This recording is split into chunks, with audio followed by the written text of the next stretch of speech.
Maximize Business Value podcast. This podcast is brought to you by Mastery Partners, where our mission is to equip business owners to maximize business value so they can transition their business on their terms. Our mission was born from the lessons we've learned from over 100 business transactions, which fuels our desire to share our experiences and wisdom so you can succeed.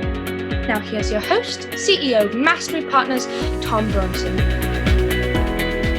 Hi, this is Tom Bronson, and welcome to Maximize Business Value, a podcast for business owners who are passionate about building long-term sustainable value in your business. This episode is part of our series on books written by Certified Exit Planning Advisors, or CEPAs. I obtained my CEPA certification in 2019. Earlier this year, I was invited to participate with other CEPA authors in the author showcase at the Exit Planning Conference in Scottsdale, Arizona, where I picked up some great books. In this episode, I'd like to welcome our guest, Wayne Slavitt, President and CEO of PrimeMark Group, an exit planning consulting practice in Southern California. Now, PrimeMark, I have to be intentional about the way I say that because you got two M's there together. PrimeMark's mission is to grow company value. Their process is to maximize business value. It follows a SMART approach that is strategic, measurable, accountable, realistic, and time-based. By taking the mystery out of the concept of business value by simply focusing on, and I love this, two variables, profit and risk. That's awesome. So welcome to Maximize Business Value, Wayne. Thanks, Tom. Good to be here. It's so awesome to have you. I'm looking forward to this time together. So tell us a little bit about your background and how did you get started in exit planning? Sure, Tom. Early on in my career, I had the pleasure of preparing several companies for sale. I've been in business for, over 43 years, evidenced by the gray hair. And I will tell you that about half of my career has been in running companies in some C-level responsibility, CEO, CFO, corporate controller. I became a corporate controller at age 23, having no idea what that even meant to be a corporate controller. The other half of my career has been on advising companies. So early on in my career, I had started in public accounting, and I can tell you honestly, I hated it. I left public accounting. I had published my senior thesis, which is so timely now. It was called The Liquidation of American Business, and it was dealing with the rampant inflation that was present in the economy in the late 70s and early 80s.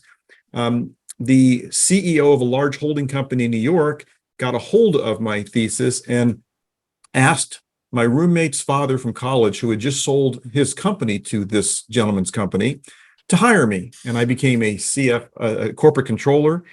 And over the next 6 years, consolidated 3 of the 5 companies in our portfolio together, and then prepared and sold it off to a British company. And I really liked the process. I enjoyed the strategy that we developed. I enjoyed the preparation, and I enjoyed the presentation of being able to work with a buyer to be able to talk about the synergies that would be created through such a divestiture. And then I was lucky enough to finish that project. And then I was asked to be involved in another project to get a manufacturing company prepared for sale. And then I started my own investment banking consulting firm. We did valuation work, M&A work, and worked with always trying to find ways to take my client's existing company and let's make it better. What can we do to grow it? What can we do to enhance value? And that launched the career.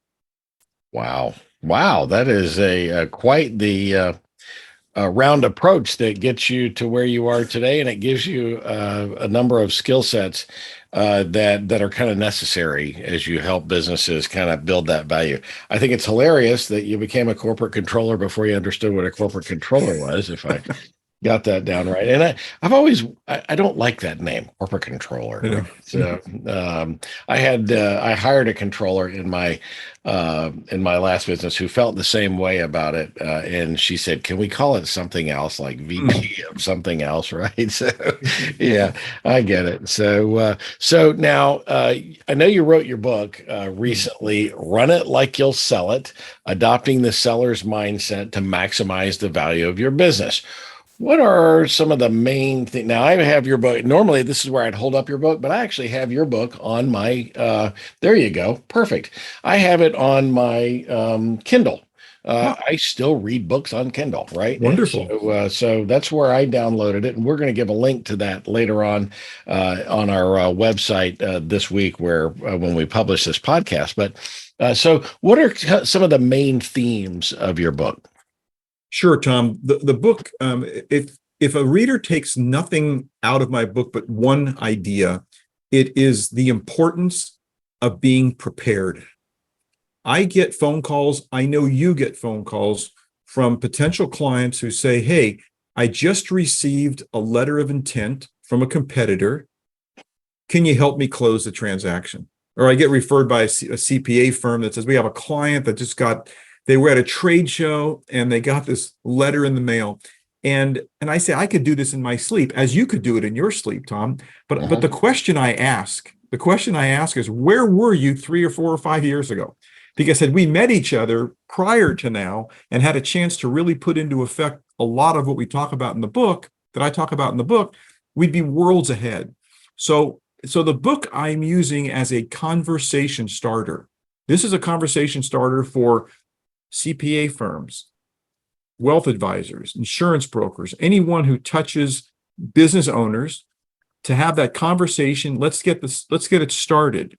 We know that one day every business owner will no longer own his or her business. It's inevitable. So if you know something is going to happen, why not plan for it? So my book it gives us some education in terms of the whole process. It talks about the most important thing in terms of maximizing value is risk. We talk about business risk a lot. And the way we define business risk, Tom, is any aspect of the business that will make it difficult for a buyer to predict the future. And we want to identify as many areas of business risk as possible, because these are the things that do end up coming up for the first time in due diligence. And that's when buyers then have second thoughts. And they're either going to retrade by reducing the price or terms, or they may just back out of the deal. And so reading the book, it's a quick read, 138 pages. There's even a couple of graphs in there to take up a little more space. There's some great stories in the book. People love reading stories. And I have gotten only 5 stars on Amazon. People who have read it just love the book. It's an easy read. I tell people, please don't expect my book to receive a Pulitzer Prize. It's not, but it will help you and it will guide you, and it will help that business owner who has not been through the process before, which, as you know, is most of them. It's a one-time event for most people in their lives to sell a company. Yeah, there aren't many people like us who participated in a lot of transactions. It really is a once in a lifetime event. And so it's really important to get it right. And in order to get something right, you got to be ready. You got to practice, right? That's right. You've got to do those things. So I love the fact that your number one goal is the importance of being prepared. I get the same calls from our clients. I just got this offer. In fact, here's a funny quick story. This week that we're recording this, I just happened to speak at a conference in Florida, and one of the major suppliers at that conference that week was sending out offer letters to buy up some of their channel partners. And so suddenly I'm getting just a slew of questions, right? Because suddenly all these businesses are in play. It's the same question. What's happening? Why didn't you call me years ago? Because we can make this process easy. Yes. One of the things that I think is so important about being prepared is that if you're genuinely prepared, you can make due diligence go faster. Yes. And I think due diligence, which is that, by the way, for our audience, that investigation period, once you settle on sort of an agreed price subject to due diligence, that's when the buyer comes in and examines all the books. By the way, in my opinion, due diligence is there to really find ways to adjust the price. So close everything. Certainly seems to be the case. Yeah. And but they go through that due diligence, and the faster due diligence can go, the better off the outcome is going to be. And the longer it goes, sometimes due diligence is a deal killer because it has to drag on because the seller is not prepared to provide all the information to the buyer. And the longer it takes, the more questions they're going to ask. Absolutely. It makes the process go longer. So that whole subject of being prepared, I cannot emphasize that anymore. I just think that is absolutely one of the most important things to do. It's ironic that if you ask 100 business owners what their exit strategy is, they'll say that they're going to sell their business in 3 to 5 years. It's pretty much a universal answer, but they say that for 15 years before they actually take action. So, that's right. And it's because they're not prepared. So I just wanted to highlight that and emphasize it. I want folks to go buy your book because being prepared is so important. What was your inspiration for writing the book? Tom, I would say it was two. Number one, I've always wanted to be an author. I love writing. If you go onto my LinkedIn page, you'll see there's a lot of articles that I've written. I enjoy that process. I enjoy teaching people. But the second reason was I wanted to have a tangible product that I could use for people to get the conversation started. That's what I wanted to have. I wanted to have something that people can refer to. People can periodically pull out and read a section and refer to it and educate themselves. And I wanted them to be able to know that if they then wanted to go forward, that they knew a little bit more about me than they would have otherwise by reading my book. Yeah, to me, it's similar. It's almost like it gives you credibility, right? You've written a book, you've published a book about this, and it's as I tell folks, it's really a very expensive business card. Right. It tells what we do and kind of explains kind of the reasons behind that. And I've read your book and folks there's actionable stuff in this book. You can do it yourself, right? For those of you who are DIYers. And so I like that. Now, I love kind of the major divisions of the book. As I was reading it in preparation for this, the preliminaries, the planning phase, the selling phase. Now, that's kind of the major divisions of the book. In the preliminaries, you attack some of the obstacles faced by owners trying to sell businesses, yes, which are mindset, readiness, and valuation. Now, we've already kind of talked about readiness. So in the opening of the book, you talk about 80% of attempted transactions that fail to reach the finish line. I say it's 83%, but we're both in the ballpark there. So how big a role did those three things, mindset, readiness, and valuation, play in leading to that huge, what I consider to be just an abominable failure rate, 80%, 83% that fail? How big are those three things, mindset, readiness, and valuation? I think they're critically important. And when I give presentations, I tell people, if you were a baseball player, you would never get off the bench. You're not very effective of a player. So readiness is so important. We talked a little bit about that, but let's talk about mindset for a moment. And the thing I equate to the mindset is a go bag.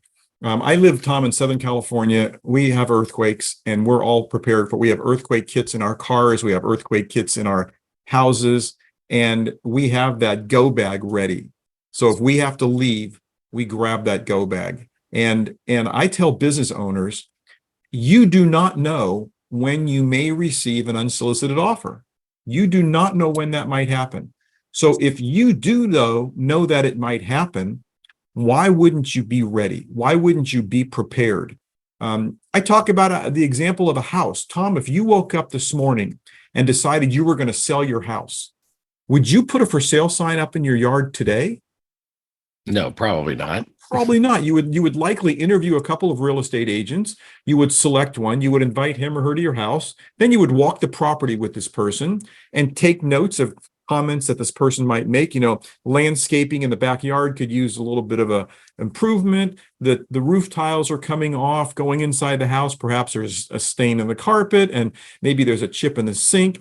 But you would put together a punch list of things to address before you open the door for open house.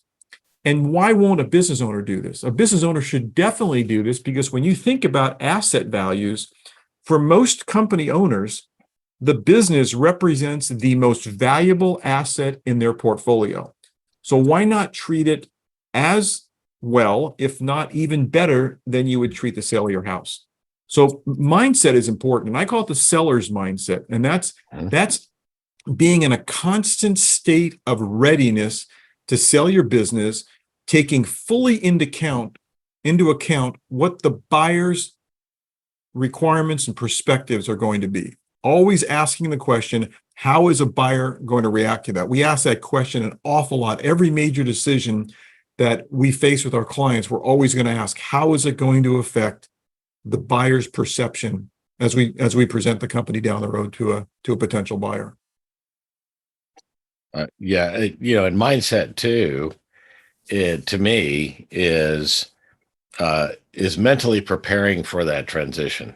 Mm-hmm. Because I don't know if your experience is the same as mine, but I think it's fairly universal that sometimes owner mindset kills deals, because they think they want to sell their business. They've now gone through a process that's 3, 6, 9 months long. They get close to the end and they queer the deal because mentally they're not ready for it. I just had one happen a couple weeks ago, so it's fresh on my mind. I'm doing a buyer representation where the seller basically killed the deal just because of the emotional side of it. And so you have to prepare for the emotional side of selling the business as well, especially if the business is your baby, or if your business is, you don't ever treat it like that. But if it is, then you've got that emotional setup. Now, valuation, talk a little bit about that whole valuation issue, because what I find is that most business owners truly have no idea what their business is really worth. They've got in their mind some number that they want to get, but those are rarely aligned, right? Yeah. I think most buyers know exactly what the value is. They think it's worth more than it actually is. Right. So in this process, I try to help educate a business owner as to how it's going to work, particularly if we're dealing with sophisticated buyers, which is, these days, almost all buyers are sophisticated, right? They're coming with, they're going to do quality of earnings analysis. They're going to spend a lot of money. They're going to kick the tires hard. So the process is rather deep. But what I do for my clients is, Tom, I break down what is value. How do we determine value? So as you know, and this is why I focus on the two variables of EBITDA, earnings before interest, tax, depreciation, and amortization. I call that the currency of the deal business. And then we talk about risk. And why is risk important? Because risk, and you'll see in the book, I've got the formula there. The risk, the 1 over risk is the multiple. So when you're talking about your level of earnings that you earn in your company, and then you look at the multiple that a buyer is willing to pay, the multiplication of those two variables equals the value. So what we want to do is we want to be able to grow earnings as much as we can. We want to be able to reduce risk as much as we can, because the impact of reducing risk increases the multiple, and multiplying a higher multiple times the higher earnings has a compound, or what I call in my book, a turbocharged impact on value. And that's what we want to be able to deliver for our clients. Otherwise, they don't need our help. Exactly. Well, we're up against a break. We're talking with Wayne Slavitt. Let's take a quick break. We'll be back in 30 seconds. Every business will eventually transition, some internally to employees and managers, and some externally to third-party buyers. Mastery Partners equips business owners to maximize business value so they can transition their businesses on their terms using our 4-step process. We start with a snapshot of where your business is today. Then we help you understand where you want to be and design a custom strategy to get you there. Next, we help you execute that strategy with the assistance of our amazing resource network. And ultimately, you'll be able to transition your business on your terms. What are you waiting for? More time? More revenue? If you want to maximize your business value, it takes time. Now is that time. Get started today by checking us out at www.masterypartners.com or email us at info@masterypartners.com to learn more. We're back with Wayne Slavitt, a certified exit planning advisor and author of Run It Like You'll Sell It, adopting the seller mindset to maximize the value of your business. So I think it's important to point out here that the CEPA designation does not have one meaning. Like all CEPAs are not in the same specialty. There are CEPAs that are financial planners and wealth advisors. There are CPAs, there are attorneys, and there are value advisors. Like us here at Mastery Partners, your firm is what we would call a value advisor. So what sets you and your firm apart from other value maximizers? Tom, obviously it's rugged good looks, I think. I thought you were going to say more hair than me. And modesty, by the way, also. Right. Yes. Let me point out modesty. Yes. Well, clearly people who are in the space, we're all trying to find ways to do well by our clients. We're trying to find ways that during our engagement, we are adding value, and specifically, we're improving the value of the business. So we're all doing that. How we go about doing it is different. You mentioned the Exit Planning Institute CEPA program. It's a week-long program. I took it not to learn a lot, but to maybe understand concepts with a little bit more rigidity, a little bit more formality, and it was helpful. Also to be able to network and meet more people, very helpful. But I didn't like any of the off-the-shelf software packages that the EPI promotes, and I tried them all. I said, let's go try them all. Let's get a trial version. Let's talk to the people. Let's understand what the quality of support's going to be and what have you. And quite frankly, Tom, and this isn't hopefully coming off rude or not, but I didn't like any of them. I just didn't think, I thought one of them, as a matter of fact, I won't mention their name, I thought one was like a cult where you had to go to their summer camp, if you will, and learn their specific techniques. And I'm sure you have to wear their sweatshirts and use their pencils and all that. And I just decided at my age, just don't drink their Kool-Aid. No, but at my age, I'm figuring that's not for me. So Right. I figured out what were the two most important things that I took from the CEPA training.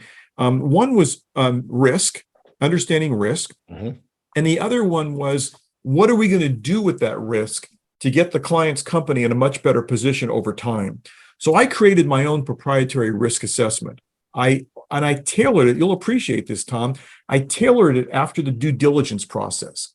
So my theory was, my thesis was, let's try to anticipate all of the questions that a buyer is going to ask in due diligence. Because if you wait to ask them until you get into due diligence, then you support what you mentioned before the break, and that is that you may be in a situation where you're going to have the buyer back out or retrade or do any number of things, because what buyers tend to discover are not the good things. Buyers tend to discover the bad things. Lawsuits you forgot to disclose, workers' comp X mod of 200, a high turnover among the management staff, things that you probably should have told them up front, but you didn't, and they will discover it, and then they have a problem with it. So I tailored my proprietary risk assessment scorecard, I call it a scorecard, after the due diligence process. It's 145 yes or no questions, takes about 2 hours to complete, covers 22 areas in the company. And I can either have my client do it in their office by emailing them a link. I can do it with them, whatever they want to do. After that is done, so that's the first thing. The second thing we then do is create a prioritized action plan.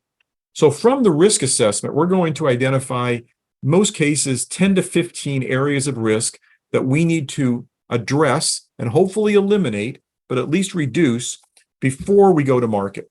And so we're going to extract the most important ones. The first 5 or 10 of those, we're going to extract and put it into a prioritized action plan that looks at what we learned in the CEPA program, the 90-day sprints. We're only going to look for 90 days. And that's a great time frame for most business owners because they're busy. And if you said to them, in the next 2 years, we're going to do this, they will recoil. They will say, no, thanks. But if we talk in 90-day terms, it's much more digestible. So those are the 2 things that I focus on. I'm not saying what I do is unique, but I am bringing to the table with every one of my clients, not just my experience as a consultant, about half my career, but the other half of my career also as a business owner. And I know what it's like to sign the front of a paycheck. I know what that business owner is going through. I know the additional burden that our process is going to create and tax them for. And I'm sensitive to that going forward. So maybe that's a little bit of a difference of how I might operate. Yeah, no, I really enjoy hearing about that. It's very similar to our approach. And just like you, without naming any names, we evaluated all of the other softwares out there too. And I just felt like having been an entrepreneur who's done 100 transactions, I just felt like they were light for what needed to be done in most cases, right? And so, and the way I tested them was, and then by the way, this is not just an indictment of folks that use that, because if there are many folks that use those other softwares out there, but the way I tested them was to put some of my actual businesses through their software and what the outcome was, and I was surprised and dismayed the results. And I said, we had actually already developed our own process anyway, because I didn't take the CEPA certificate course and certification until after we had already developed our own intellectual property. But what it served to do was validate the same thing. Ours is slightly longer. It's about 400 and some odd questions that we ask, but I love the approach that you're taking there and asking those questions. Ironically, ours is also modeled after due diligence. I want to ask those questions in advance, right? To find out kind of where they are. So I love your approach to how you do this. What is the ideal time frame that it takes to prepare a company for an eventual transition? Well, the magical 3 to 5 years is always something I want. I've had 8 years with 2 clients. And I will tell you, we weren't working on exit planning the whole 8 years. One company I was brought in after they discovered an embezzlement by their controller, who was clever enough to, over a 12-year period of time, embezzle about $1 million from the company. So I was brought in to help stabilize things, to bring in a CFO to determine the dollar magnitude. They hadn't known it up front, and then get the company stabilized. And then, as you know, with consulting, you do a good job, and they want to give you more to do, and they want to bring you into other discussions and all that. So then we were able to then eventually get the company ready for sale. But we could do it in less time. I've got a couple of projects now where I have an owner, one case, owner's 68 and does not want to wait the 3 to 5 years, doesn't have the bandwidth, doesn't have the fuel in the engine, and wants us to go to market by June of next year. So I said to her, I'm comfortable doing that as long as you're fully aware that we're not going to be able to be as effective as we would had we had the time frame that I normally like to have on there. So it's compressed. It's a little more wild. I meet with the client twice a week, if you can believe that. Wow. And very hands-on, because in the process we decided we needed to promote the director of operations to the COO position, and then in line to become CEO, hopefully. It's very accelerated. So I'm doing a lot of mentoring. Another one of my colleagues, we're really trying to understand the whole people dynamics and how that impacts things. As you know, that's an important part of the business. But answering your question, ideally, I like 3 to 5 years. Don't always get it. Don't always get it. Yeah, I love the ones that call us long in advance of that, because the longer, and the fact that you've had clients that you've had for 8 years, the longer in advance that you start preparing for this, the better the outcomes, right? You can continue to multiply the value of the business as long as you're working on those things and the right things. Our longest term engagement is 15 years. We actually we signed a client at the beginning who had just turned 60, and when we were talking about what his exit strategy was, he said, "I want to sell it when I'm 75." I went, "Wow, okay, so we have a lot of time." But imagine, if you will, over a 15-year time period, and we've already multiplied the value of his company. Oh, I can Over a imagine. 15-year time period, I mean, it's really going to be exponential, the things Wow. that you can do. So I agree with you. That 3 to 5 is ideal. We do wind up with clients that are shorter time frames than that, and perhaps an illness or something causes that to be important. But it's the other thing that I meant to mention earlier in the first half when we were talking about the readiness. Accidents happen, right? And I just a week ago, I got a call from an attorney who's representing the estate of a business owner that passed away, and the family doesn't know what to do with the business because nobody knows anything about the business. Wow. And I'm like, every Wow. day the value of that business is uh, as we like to say, it's like a gallon of milk. Every day it's getting more sour. Totally And right. at some point, that gallon of milk is worth nothing. And so, Well, and you mentioned these unforeseeable events: death, disability, disaster, disagreement. Those 5 Ds that we talk about, yeah, they are very, very real. And the problem is, you cannot tell me when they're going to happen. yeah, no, And yet we know they could happen, and in some cases, there's a high likelihood they will happen. that's it. That Yeah. and that's the truth. And so, but the better off prepared you are in advance, right? When something like that happens, the better off your family will be Oh yeah, as a result absolutely. of your planning and preparation. We like to do what we call a green box exercise, where we write a letter to the family about, Oh yeah. let's talk about the business, and Yep. let's and what needs to happen and where things are and all of that stuff. Sure. Very important. So, well, what about your ideal client? What is give us some of the parameters of what your ideal client looks like, and maybe what Sure. industry they're in or whatever. Sure. So they must be successful. In years past, I have done workouts and turnarounds. Was very good at keeping companies from going into Chapter 11 or helping them emerge out of Chapter 11. Don't do that kind of work anymore. So companies got to be successful. And the other element that is probably much more important is I have to like you, and I want to work with people who are ethical, who are honest, hardworking, but are nice people to do stuff with. This is an intimate process. This is going to be a process we're going to spend a lot of time. You talk about the emotional aspect, which is such a critical, important part. As you know, in the CEPA training, Tom, we talk about the post-sale life of the owner. What are they going to do? Are they going to golf every day? Are they going to travel all the time? We need to talk about that, because, as you know, these business owners are coming off a hamster wheel. They've been pedaling for decades really fast. Their identity is tied up in the business, and all of a sudden we're going to take the keys away from them, and they don't have a place to go to the next day. I had a client whose company we sold to a public company years ago. It was 11 o'clock at night. We were in my office going through the paperwork that was going to be signed the next day for the sale. And all of a sudden he starts crying.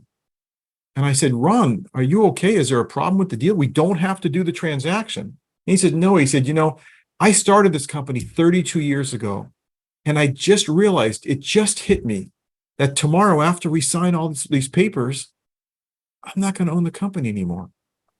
This is my baby. This is my life." And I feel bad. It was early on in my career. I didn't know how important that was to talk about the post-sale issue. That is just a very, very important part of it, and you cannot minimize that. No, I completely agree. In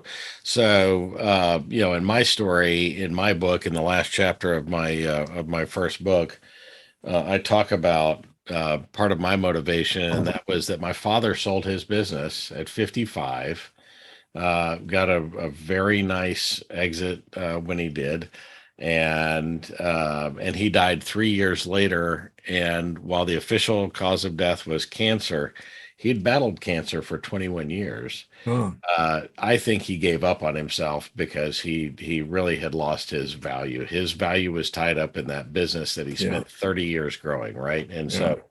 so that is so very important to kind of get that whole mindset right. The other point I wanted to make is, like you, we don't work with jerks. So that's one of our core values. We don't work Right. with jerks, right? And I so think it's important. You asked about size, though. So the company has to have a minimum of $5 million in annual revenues, okay, and we typically go up to 100 million. There's a lot of companies in between 5 and 100 million, so it's a pretty good part of the market. And in terms of industries, I have done work in manufacturing, distribution, services, real estate, technology, um, um, healthcare.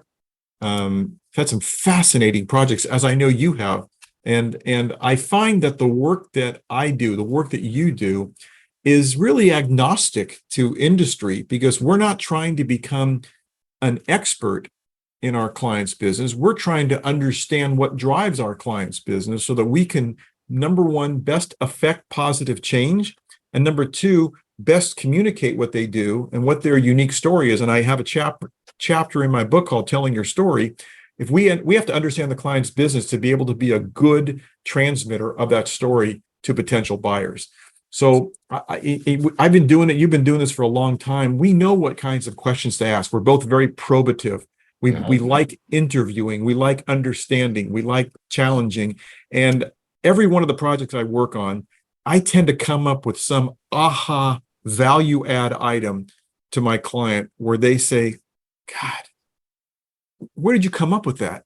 And all of a sudden now, like I one of my recent new clients, got them to totally reorient how they look at revenue. They were siloing it the wrong way. And I was able to just come in there and ask a series of questions and try to remove a lot of the dust and the dirt and the decay, and be able to say, well, here's what we really do. And it's really two silos. And the CEO, the sole owner of the company, looked at me and she said, wow, we didn't know that. So I think that just comes from years of experience. We've done a lot of different things. We can bring that experience into the fold. And, the best definition I ever heard of an expert, Tom, is someone from out of town. right. It's the best definition. And we can come into a project without the emotion, without the history, without potential pettiness that might exist in a company.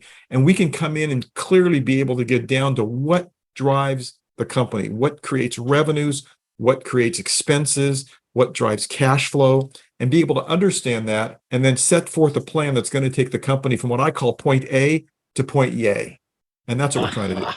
A to yay. I love it. A to yay. We do work with clients smaller than that. You and I are in similar areas, but and we typically were limiting ours to 10 million to 100 million. But I found that we actually have a lot of clients that are sub 5 million, and a few that are even less than $1 million in revenue. Another important part of it is that they can afford to pay for it, right? That's exactly right. For our work, right? But I find that even those small businesses, which is where the vast majority of businesses lie. Yes. Those small businesses, they need help too. And so I'm glad you get all the way down, kind of to that area. I bet you'd be willing to go a little bit lower if for the right business owner that you bet. If there's a good story to tell and a good trajectory. One of my clients, we took them on, they were doing 4 million in revenues. They're now going to do 32 million, and that's 3 years. Wow, that's awesome. That's amazing. So if they have a good story to tell, and we're just a little early on in their story, then absolutely. But you're right. The fee structure is such that companies that are too small don't have the financial resources, and it would really be unfair. I just don't want to have that conversation with them. So I basically just set a level of minimums that I think sets forth a certain amount of critical mass to be able to afford our fees. Not that they're exorbitant, but the other thing, not just afford the fees, but to be able to devote the time. Is your bench deep enough to be able to do some of the things we're going to want to do with the company between now and then? Right. And it's, I think it's important to point out that I don't take $1 million business that wants to be $1 million business. Right. I Right. only take clients $1 million business that wants to be $100 million You business, bet. right? You Or at bet. least a $10 million business, right? Absolutely. So I think that's you and I are similar in that. Well, one last business question here, and that is, this podcast is all about maximizing business value. So, Wayne, in your experience, what is the one most important thing you recommend business owners do to build value in their businesses? Well, if I had to pick one, I base our work on maximizing business value on two variables, earnings and risk. But of those two, risk is critically more important, because if we can get our hands around the risk factor, identify and then reduce and hopefully eliminate as many aspects of risk as possible, so that when we are going to go to market, the buyer sees this company and says, wow, this company's in really good shape. Then we know along the spectrum of multiples, we're going to be able to move up and hit the higher end and maybe even the high end of that multiple range, because we're delivering a much better quality company than the buyer would otherwise be able to buy. So risk is better. And this is, I know you're trying to wrap this up. In CEPA, we learned that many times the great work that we get to do with our clients in preparation for sale oftentimes leads to a decision: I'm not going to sell my company. I'm going to hold on to it because, wow, look what you guys have done. You've minimized risk. You've grown my earnings. You've increased my value. I now have more resources to invest in my company. I think I'm in for at least another cycle. And that's another victory for us, right? That's one we can say, wow, it was really worth it. And so the result of doing these positive things, and if you focus just on one and want to focus on risk reduction, you will deliver a much higher quality company at the end of the engagement, where the client says, I'm in it for another cycle. And that's a good day. Yep, absolutely. I agree. Because that fourth step for us, which is, we call it decision time. Are you having so much fun and enjoying it more and making more money? And do you want to just keep going? And You bet. we have no pressure. We No. want the best outcomes for our clients. And That's so, absolutely right. well, I can't let you off the hook. We got to ask you our bonus question, and that is, what personality trait has gotten you into the most trouble through the years? Ha. I would say honesty. I don't mind speaking my mind. I am very honest with my clients. I'm polite, I'm constructive, but I am direct. And I tend to find that maybe not everyone is necessarily ready for as much of the truth as I want to impart. But I'm not shy. You're not shy. I never was shy. And much to the chagrin of my mother, I was never shy. But I think sometimes that could be a little bit much for someone. But then they really understand that the intended outcome is to get better, that we're doing this. The reason you work out and you lift weights is to damage your muscles so they can get stronger. And so this process is similar to that. We want to take a company in its current state, identify where we need to improve, implement a plan to improve, and then let's measure and see how we've done. And so along the way, we're gonna potentially bump heads, but more often than not, we're going to get along really well, because we're all going to be shooting for a common goal, and we're going to be able to tangibly prove that the results of these efforts really had a positive impact on business value. Honesty. In my case, it might be brutal honesty, because I'm not, perhaps it sounds like you are sometimes maybe perhaps more tactful in your honesty than sometimes I've been accused of being. So it's not true, of course. The people we both mean well, though, don't we? That's exactly right. So how can our viewers and listeners get in touch with you? Well, certainly go to my LinkedIn page, Wayne Slavitt. Or go to our website, PrimeMark Group, all one word, primemarkgroup.com. We mentioned the book. If any of you out there are business owners with revenues of at least 5 million in revenues, or if you're a service provider, a trusted advisor who has clients in that area, go onto the website, click on the book, and you can get a free copy sent to you. You can either download it yourself in a Kindle format, or you can get an actual copy, and I will autograph the copy sent to you, and I sign all my books with 2 words: start today. That's my recommendation. If we start tomorrow, we've wasted a day already. So let's forgive the fact that we haven't started yet, and let's start today. I love that. I love that. Now, wait a minute. I'm a little pissed off because I bought your book, right?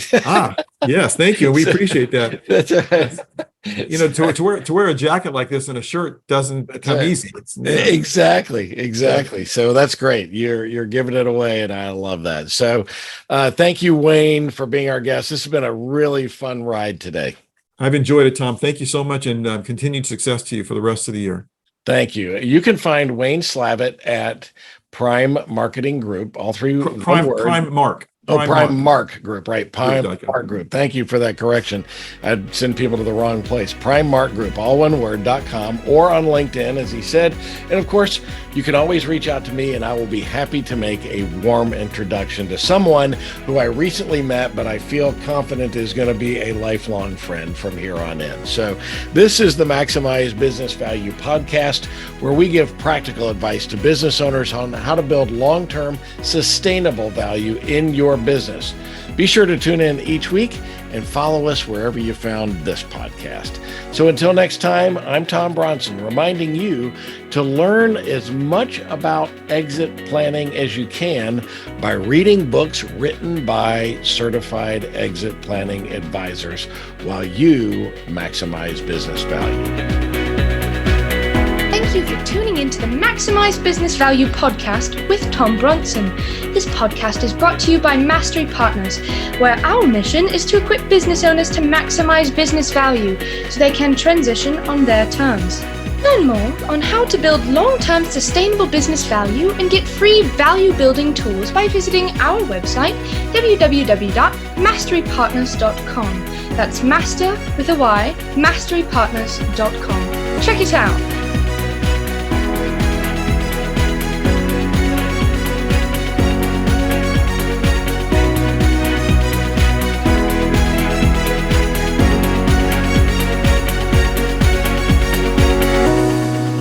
That was perfect. I wouldn't make any changes on that.